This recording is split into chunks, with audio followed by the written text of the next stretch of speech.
Bonjour tout le monde. Aujourd'hui, on va faire une activité Packet Tracer pour configurer et vérifier un tunnel IPsec site à site. Donc ici, on voit qu'on a un réseau à trois routeurs, R1, R2 et R3. Donc ici, on peut dire que R1, ça serait probablement un de nos sites distants de compagnie. Ici, ça serait la même chose. Et R2 ici simule un peu l'Internet.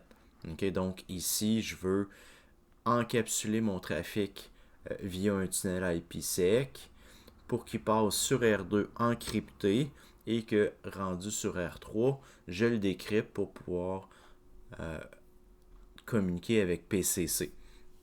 Donc ici, les adresses importantes, c'est les adresses de R1 vers l'Internet. OK?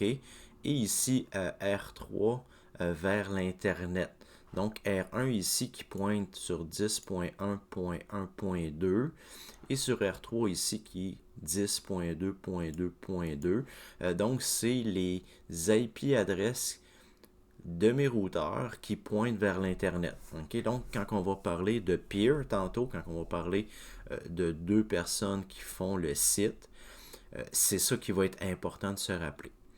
L'autre chose aussi qui va être important de se rappeler, c'est le trafic intéressant. Quel trafic qu'on veut qu'il soit encapsulé dans le tunnel pour se propager sur Internet.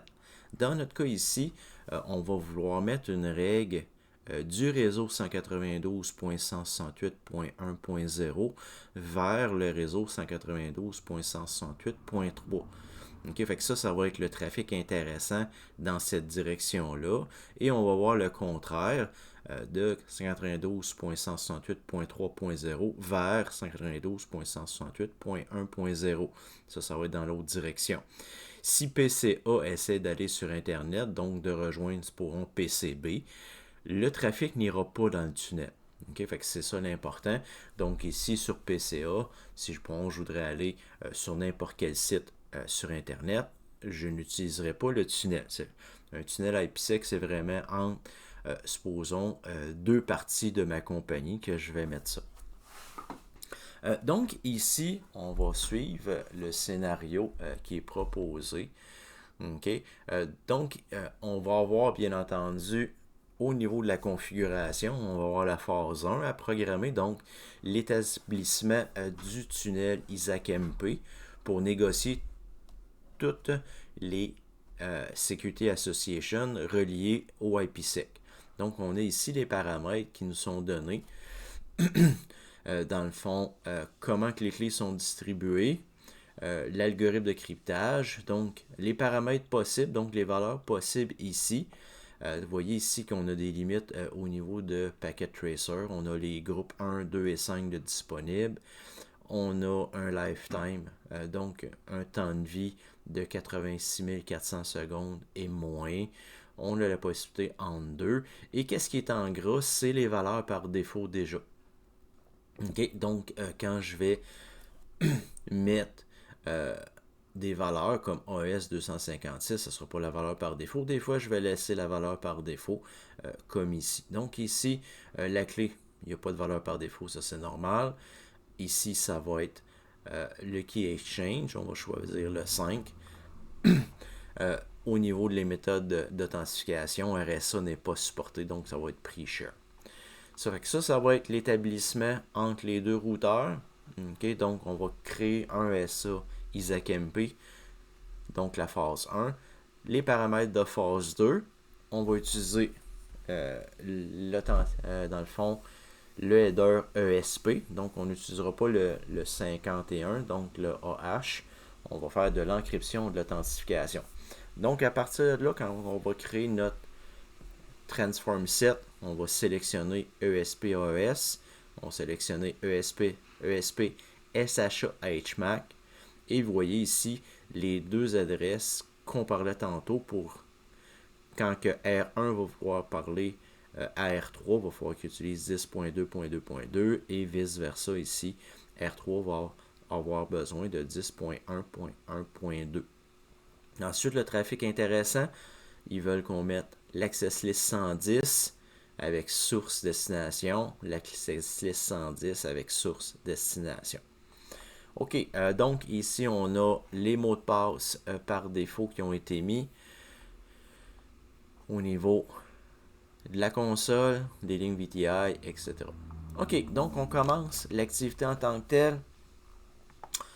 Ils veulent qu'on aille vérifier si R1, les licences de sécurité, si sont fonctionnelles. OK, fait que là, donc, on va aller à l'intérieur du CLI. On va se loguer. Donc ici, on est sur la console, fait qu'on va faire Cisco Con, C-O-N, P-A-5-5. On fait le enable, donc Cisco. Cisco, C-O-N, P-A-5-5. Oh, Cisco, E-N, P-A-5-5. OK. On va regarder au niveau du show version. Le show version va nous donner plusieurs choses. Dans le fond, la load qui roule présentement. Ça va nous donner aussi la grosseur de la flash. Va nous donner aussi des informations sur le board, le numéro de série. Mais ici, à la fin, on va avoir aussi l'information sur les licences avec laquelle le produit a été acheté. Donc ici, on voit que la licence sécurité n'a pas été mise à jour. Okay, donc on n'a pas de licence. Il y a moyen de l'enabler sans l'acheter pour des essais. Dans notre cas ici, on va aller faire ça. On va aller en confter. On va commencer par mettre le line console 0 au exec timeout 0, 0, étant donné que c'est un lab qui peut durer du temps, fait qu'on va ôter cette partie-là. Et là, on va aller faire le fameux licence, boot, module, technologie package. Dans le fond, la ligne qui était demandée ici. On va faire Enter. Là, il y a le E là, dans le fond, le user, end user license agreement. Donc ici, on va dire yes. On accepte la licence. On sort de là. On enregistre la configuration. Et on reload. À partir de là, au prochain reload, on va avoir notre package de sécurité qui va être actif.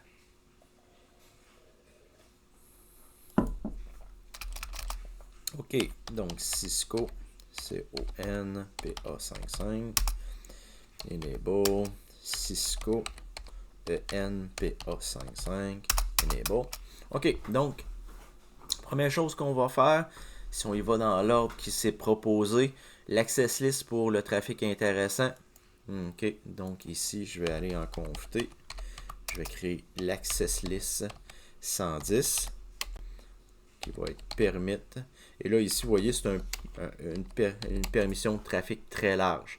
Donc, on dit IP, fait que ça va être n'importe quel paquet IPv4 qui va passer. Donc, je vais mettre le réseau source avec le wildcard /24, le réseau destination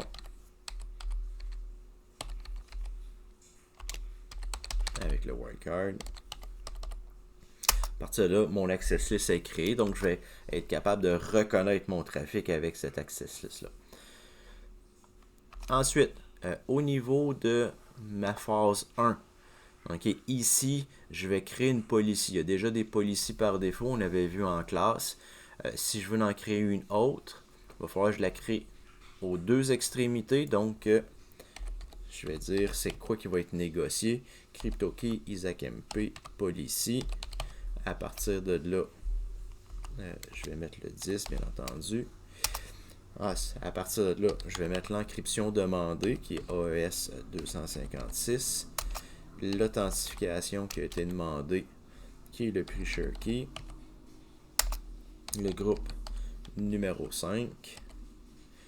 Et là, ben, le lifetime, on le laisse à 86 400, donc on n'a pas besoin de le changer. Sinon, ben, vous voyez ici, il y a le lifetime que j'aurais pu changer et aussi le hashing. Okay. Je pourrais choisir MD5 au lieu de SHA. Mais comme c'est les valeurs par défaut, j'ai terminé à ce niveau-là. Donc, j'ai ma policy. Donc, comment ça va être négocié au niveau de la sécurité de chaque côté. Il faut que je fasse la même chose de l'autre côté pour qu'il y ait une police commune entre les deux. Ensuite, bien entendu, je vais y aller avec une clé prépartagée pour qu'ils se reconnaissent l'un l'autre. Je pourrais y aller avec un certificat, mais ici dans Packet Tracer, il n'y a pas de certificat de supporter. Donc, je vais mettre Crypto IsaacMP Key, la clé qu'on a décidé, avec l'adresse de l'autre machine. Je ferai 1, donc il faut que je mette l'adresse publique de R2. Donc ici, ça va être 10.2.2.2. À partir de là, j'ai ma clé Crypto IsaacMP. Ok, vous voyez, ça n'a pas donné de points. C'est pas toutes les choses qui sont... C'est des choses nécessaires, mais ça donne pas tout le temps des points. Ok, au niveau de comment que le paquet va être formé. Donc, est-ce qu'il va être dans un tunnel? Est-ce qu'il va être AH? Est-ce qu'il va être ESP? C'est à ce niveau-là que je vais le décider. Donc, Crypto IPsec Transform Set. Ok, fait que je pourrais juste faire... Je pourrais décider de ne faire que de l'encryption et pas faire de l'authentification. Ok, fait que ici, vous voyez, j'ai beaucoup de choix. Ok, il faut que je commence par donner un nom, bien entendu. Ici, ça va être VPN 7. Ensuite, vous voyez, j'ai plusieurs choix. AH, je pourrais dire MD5 SHA, ou sinon, ici, au niveau de l'encryption, j'ai les choix DES, AES, 3DES. Okay. Au niveau, si je prends un ESP, ben, au niveau ESP, ben, je peux avoir de l'authentification HMAC MD5, HMAC SHA. Ici, on suggère le ESP. Et là, on va dire AES. Ok, vous voyez, il n'y a pas d'autre choix. Je pourrais choisir ici du 256. Ok, mais ça n'a pas été demandé au niveau du phase 2 ici. Vous voyez, il y avait juste ça. Donc, ça va être la valeur par défaut du AES qui va être pris. Et ensuite, qu'est-ce qui a été demandé? C'est le ESP au niveau de l'authentification SHA HMAC. Donc, j'ai ma transformation. Fait que mes paquets qui sont du trafic intéressant ici vont être transformés avec ces deux paramètres-là. OK, donc, j'ai une access list, j'ai un transform set. Donc, il faut que je mette tout ça ensemble. Fait que je vais aller avec CryptoKey, CryptoMap plutôt, transform set. Non, je suis rendu à l'étape ici, je vais scroller. CryptoKey Map VPN. OK. VPN Map. Et ici, on met un numéro 10. IPsec IsaacMP. Et là, bien entendu, on me dit que j'ai pas toutes les informations. Ça, c'est normal. Je n'ai même pas commencé. Description, c'est le VPN qui va aller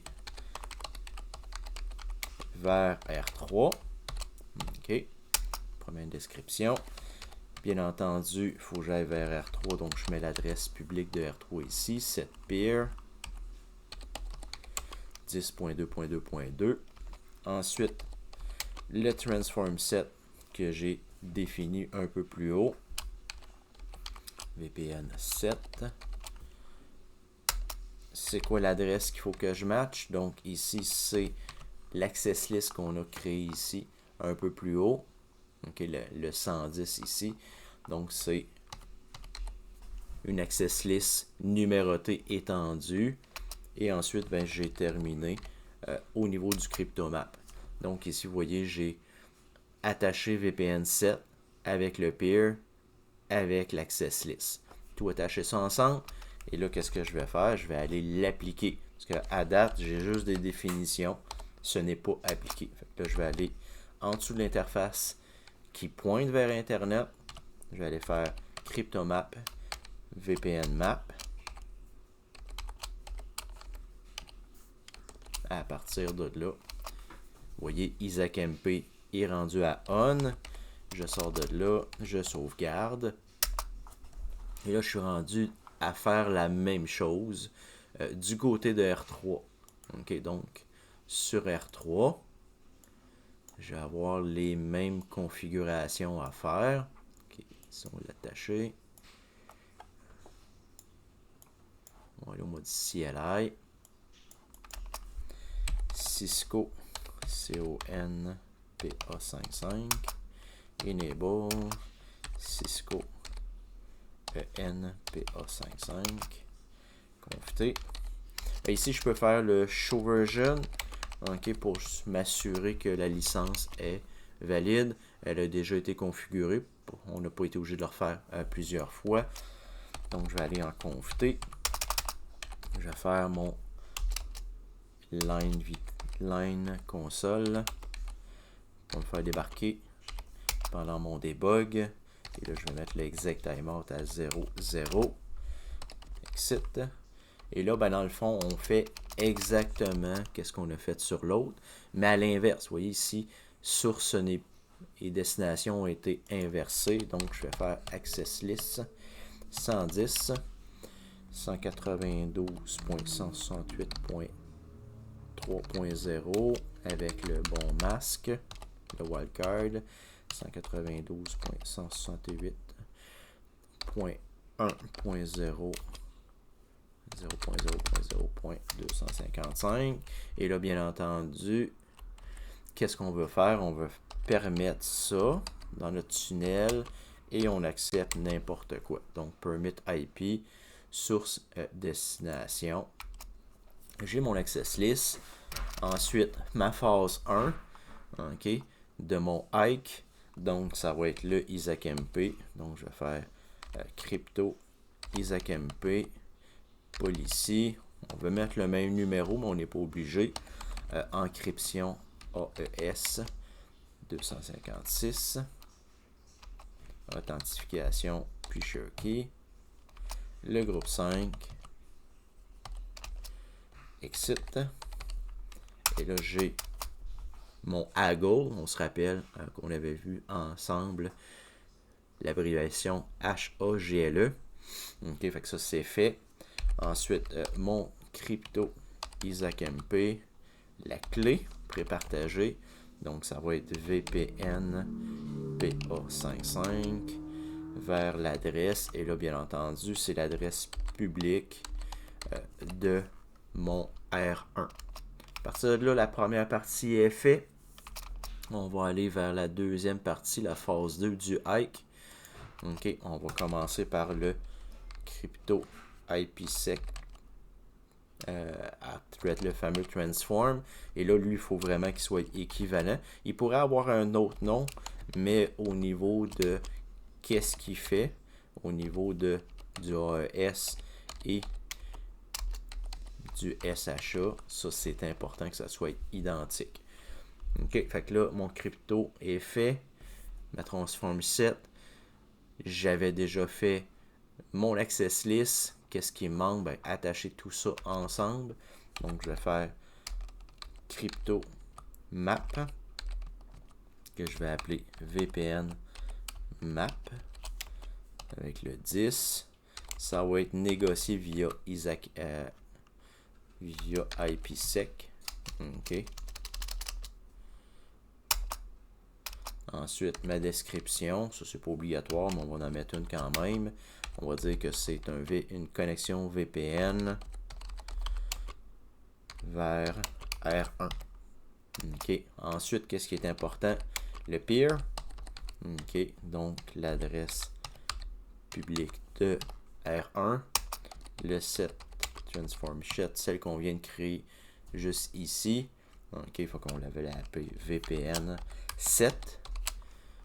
Ça, c'est fait. Et bien entendu, qu'est-ce qui va trigger ça? Ben, c'est l'access list qu'on a fait tantôt, l'access list 110. Ensuite, ben, j'ai terminé à ce niveau-là. Il me reste juste à aller sur la bonne interface. Donc, l'interface qui pointe vers Internet et dire CryptoMap, attacher le VPN map. Partir, c'est terminé. Donc, on sauvegarde. OK.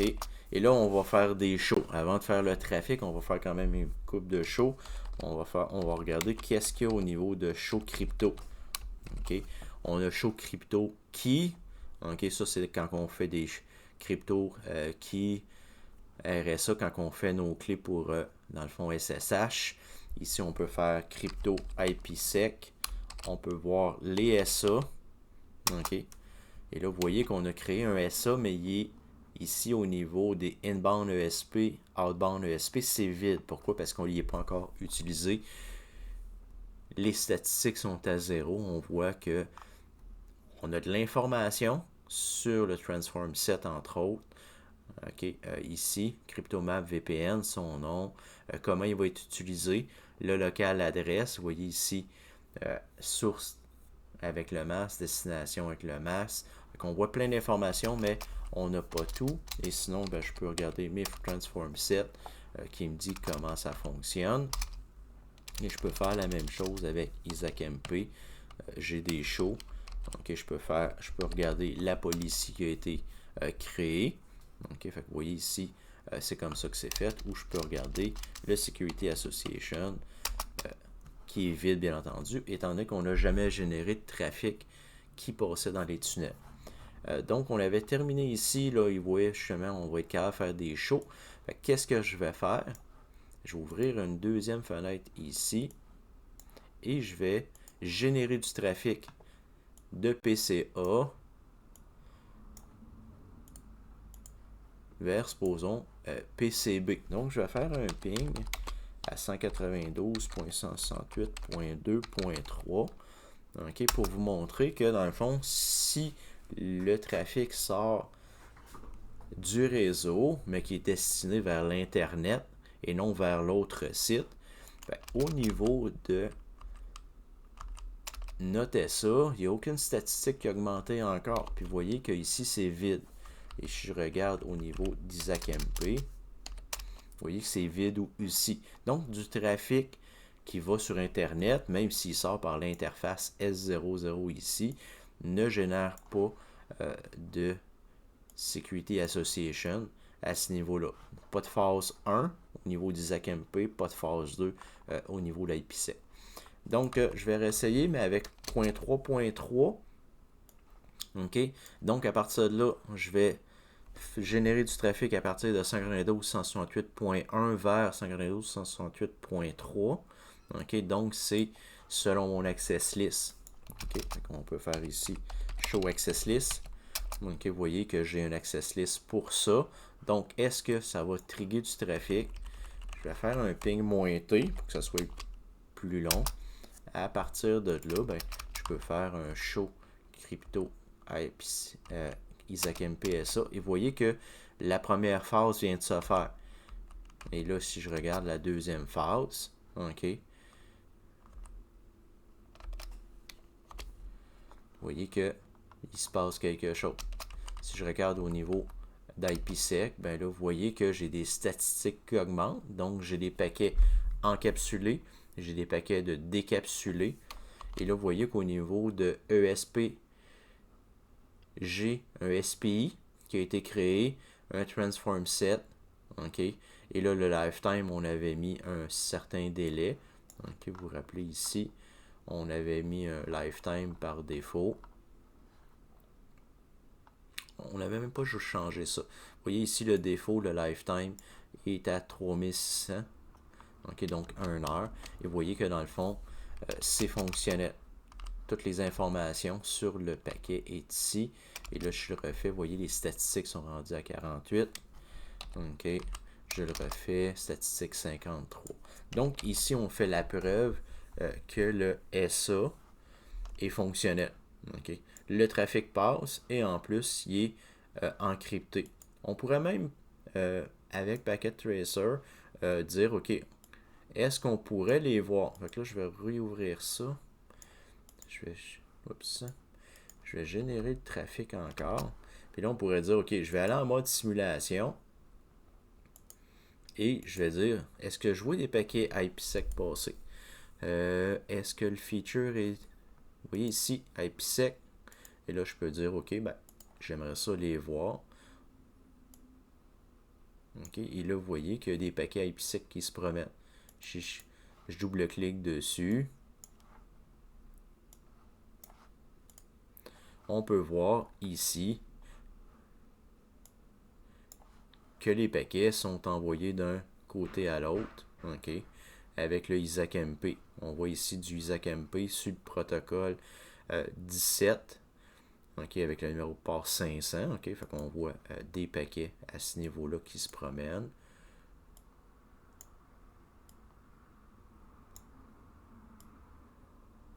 Entre R1 et R3, OK. Et là, on voit les paquets revenir ici. Je pourrais même rajouter peut-être justement les ICMP pour voir les paquets ping qui partent tranquillement de PCA. Dans les autres choses que je pourrais cliquer aussi, c'est les ISAC-MP ici. OK, donc à partir de là, voir le trafic. Vous voyez ici les ICMP qui partent. OK, ils arrivent ici. Ensuite, ils tombent IPsec. Je vais faire un pause pour justement qu'on les regarde. Donc, vous voyez, les ICMP, après, ça tombe dans du IPsec. Et là, si on regarde l'outbound, vous voyez le protocole 32 en hexa. 32, c'est équivalent à 50. 3 fois 16, 48 plus 2, 50. Et là, on voit le header ESP avec le SPI, le sequence number, etc., etc. Fait que vous voyez qu'avec Packet Tracer, on est quand même capable de voir certains détails du protocole fonctionnel. Okay, fait que si je reviens ici, mes pings continuent à fonctionner, ils sont encapsulés, donc sécurisés. Et à partir de là, je suis capable de voir mes statistiques de mes SA ici à ce niveau-là. J'étais à 53, 52. Si je refais, on est rendu à 112, 113. Fait que ce qui termine dans le fond le Packet Tracer, cette activité-là. J'espère que tout le monde a bien compris les building blocks. Okay? Fait que c'est vraiment par bloc qu'on va faire ça. Le phase 1, comment qu'on négocie la phase 1. OK, fait que ça c'est important. Et avec qui? OK, donc c'est là qu'on va avoir besoin d'un peer avec des clés. La phase 2, ben ça c'est pour le trafic. OK, fait qu'une phase 2, on peut en avoir plusieurs. OK, on peut en avoir juste un. Et à partir de là, bien entendu, les licences, vérification et configuration. Ben, merci beaucoup. À la prochaine.